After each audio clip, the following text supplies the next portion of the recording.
Hello అండి. మనకి ఎన్ని రకాల కూరలున్నా ఇలాంటి కారం ఒకటి ఖచ్చితంగా ఉండవలసిందే. అలా కాకపోయినా కూరలు ఏమి లేకపోయినా ఇది ఒక్కటున్నా చాలు. ఒక్క స్పూన్ అలా వేసుకొని వేడి వేడి అన్నంలో కొంచెం నెయ్యి వేసుకొని తింటుంటే కడుపు నిండా తినొచ్చనమాట. చూస్తుంటేనే నోరు ఊరిపోతుంది. అంత బాగుందనమాట. టేస్ట్ కూడా వేరే లెవెల్లో ఉంది. నిజంగానే అంత బాగుంది. మీరు ఎవ్వరూ మిస్ అవ్వకండి. సింపుల్గా చేసుకోవచ్చు. ఖచ్చితంగా ట్రై చేయండి. ఎలా చేయాలో చెప్తాను.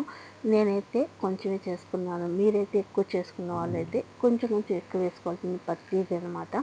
నేనైతే ఒక 2 స్పూన్లు కారం వేసి సరిపోయినంత సాల్ట్ వేసుకొని, అర్ధ స్పూన్ మెంతుల పొడి, అర్ధ స్పూన్ ఆవాల పొడి వేసి 3 నిమ్మకాయలు పిండుకొని ఇలా కలిపి పక్కన పెట్టుకున్నాను.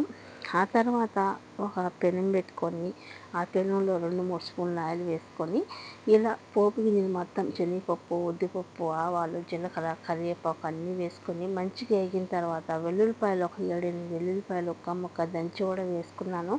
వెల్లుల్లిపాయలు అన్నీ గోల్డెన్ కలర్ వచ్చి వేగేంత వరకు మంచిగా వేయించుకొని ఆ తర్వాత కొంచెం ఇంగ వేసుకుంటే ఆ ఫ్లేవర్ చాలా బాగుంటుంది.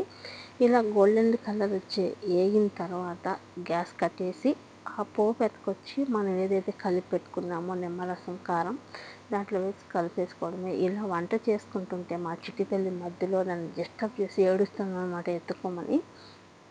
రెడీ అయిపోయింది. ఇప్పుడైతే వేడి వేడి అన్నం వేసుకొని కలుపుకొని తింటుంటే మాటలు చెప్పలేమన్నమాట. అంత బాగుంది. మీకు కూడా నచ్చితే ప్లీజ్ లైక్ చేసి మీరు ఒకసారి ట్రై చేయండి. అలాగే మన ఛానల్ సబ్స్క్రైబ్ చేసుకోండి. లైక్ చేయండి.